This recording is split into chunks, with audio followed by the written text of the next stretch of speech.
প্রথম আলোর daily star সহ এইসব খুশির সংবাদ পত্রিকাকে অবশ্যই বন্ধ করতে হবে। এই প্রোগ্রামে যদি কোনো ডেইলি স্টার পত্রিকার কোন সাংবাদিক আছেন তাহলে এখনই এখান থেকে তুলে দেবে। আমরা ঘোষণা দিচ্ছি রাজশাহী বিশ্ববিদ্যালয়ে কোন প্রকার আওয়ামী ফ্যাসিস্ট শিক্ষক ক্লাসে আসতে পারবে না। রক্ত থেকে আমরা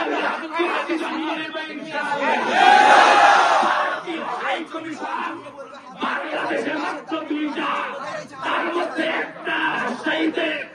আমরা বলবো রাজশাহীর ভারতীয় হাই কমিশন উচ্ছেদ করে দিতে হবে।